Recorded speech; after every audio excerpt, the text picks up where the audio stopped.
chez l'optométriste. Très bien. Merci beaucoup, au revoir.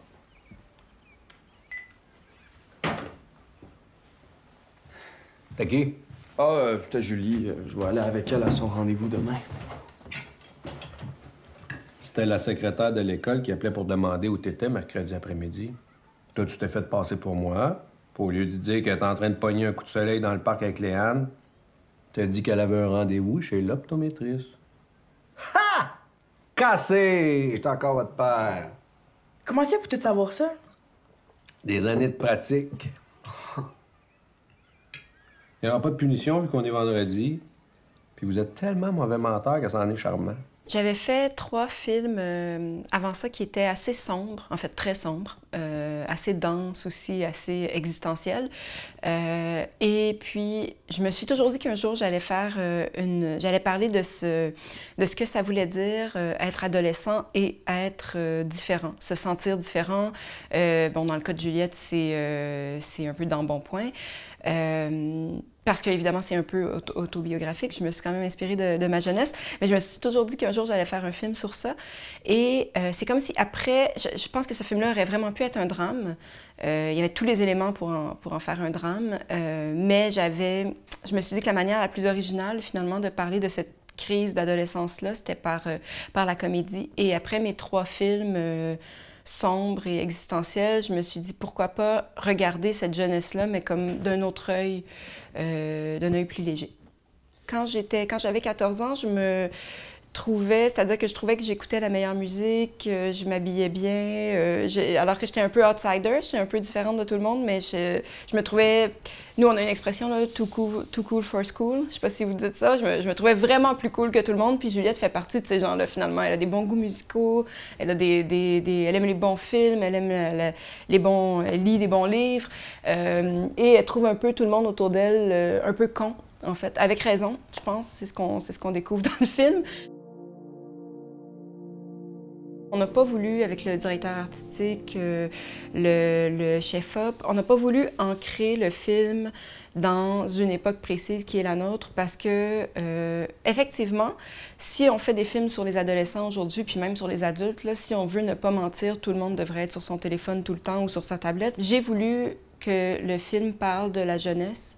Puis je pense que pour moi, la jeunesse, qu'on soit dans les années 70 ou 2020, il y a des choses qui sont, je pense, intemporelles. Les grandes émotions de la jeunesse, pour moi, comme par exemple la première peine d'amour ou les premiers conflits amicaux ou les problèmes avec son grand frère ou avec son père ou tout ça. J'ai l'impression que ça traverse le temps. Puis je pense que si on s'attarde vraiment à essayer de capter une époque, je pense qu'on risque de s'éloigner des vraies émotions, en tout cas, ou de l'humanité, de ce que ça peut vouloir dire être jeune, finalement. Puis le film s'appelle Jeune Juliette.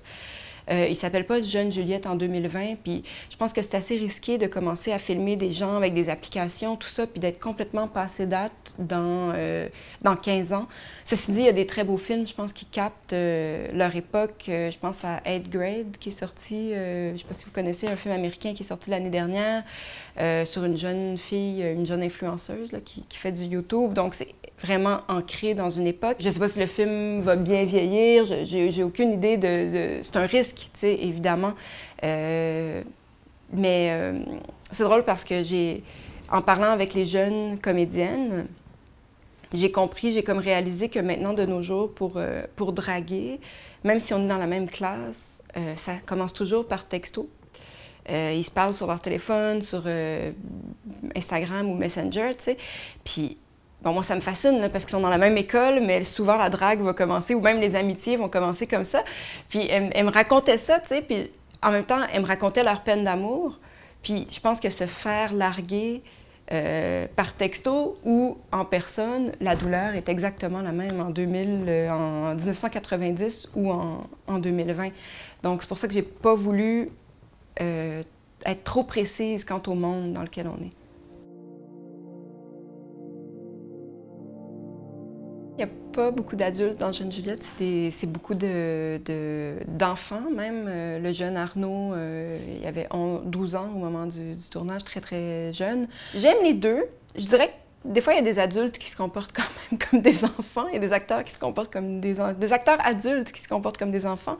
Je pense, mon sentiment en tout cas de mon expérience sur Jeune Juliette, c'est que, évidemment, ce ne sont pas des comédiens professionnels et ce dont ils ont besoin, c'est beaucoup d'amour et d'être entourés.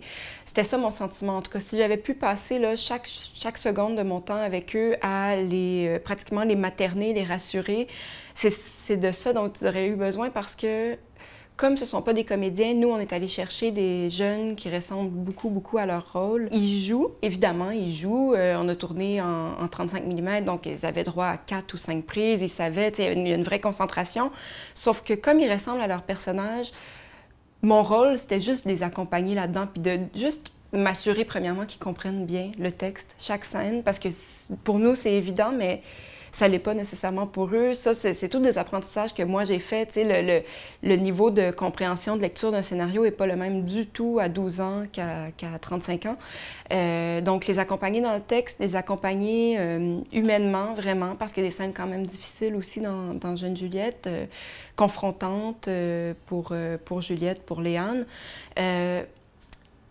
J'ai beaucoup aimé ça, en fait, pour être... Moi, je pense que j'aime mieux tourner avec des ados qu'avec des adultes parce que il y a un plus grand défi, puis il y a aussi une espèce de...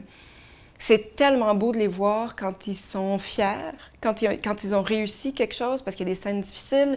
Des fois, ça prend plus de prise, puis de les voir réussir, puis de les voir aussi s'améliorer. Par exemple, dans le cas d'Alexandre qui joue Juliette, je pense qu'on peut dire qu'elle est devenue une actrice sur le plateau. Là, la première semaine de tournage, même, je pense que dans le film, ça se sent pas trop, mais elle s'est améliorée, là, c'est complètement fou. C'est comme si on l'a vu devenir une actrice sous nos yeux. C'est assez magnifique quand même, c'est assez magique. En fait, je me suis servi de beaucoup de choses de mes états d'âme, évidemment, adolescente.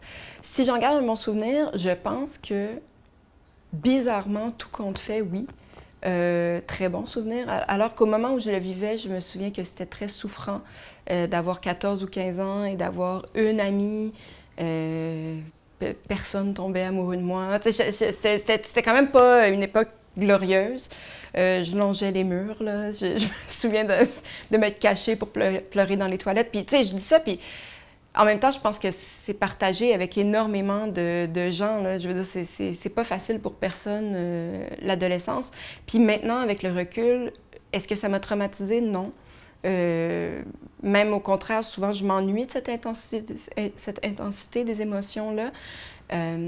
Puis, c'est drôle parce que l'idée, en fait, de faire ce film-là, c'est quand, je sais pas si vous avez ça en France, là, nous, on fait des retrouvailles. Donc, 10 ans après la fin du lycée, par exemple, on se retrouverait pour un dîner, une fête. Et j'étais retournée, donc, 10 ans plus tard, puis je voyais tous ces gens-là qui voulaient pas de moi, ou ces mecs qui m'aimaient pas en retour, ou ces mecs, ces gens qui me harcelaient. C'est comme si je les voyais, mais 10 ans plus tard, puis je me disais, on est tellement personne à notre meilleur à cette époque-là, tu sais. Et comme je disais au début, oui, ça aurait pu être un drame, mais j'ai eu envie vraiment d'y aller par la comédie parce que, avec le recul, ça m'a pas du tout traumatisée. Je m'ennuie de cette époque-là. Puis je pense que si ça peut servir un peu d'inspiration à d'autres aussi, parce que je pense que c'est très souffrant pour... je pense pas que c'est un film pour les jeunes nécessairement. Là. Je pense que Jeune Juliette s'adresse aux adultes comme aux enfants ou aux adolescents. Mais si ça peut inspirer quelques adolescents à se dire « Off, je vais essayer de le prendre en riant, ça ira mieux plus tard, tant mieux. » Je pense que j'ai toujours su que ce que je voulais, c'était écrire et réaliser mes films. Puis en sortant d'école de cinéma, comme bien des gens, je savais pas trop quoi faire. En fait, c'était pas évident. Je faisais déjà j'essayais de faire des courts-métrages avec mes amis, tout ça. Puis pour gagner ma vie, ben, je faisais du montage, de la direction de production. Mais ça m'a amené beaucoup, en fait.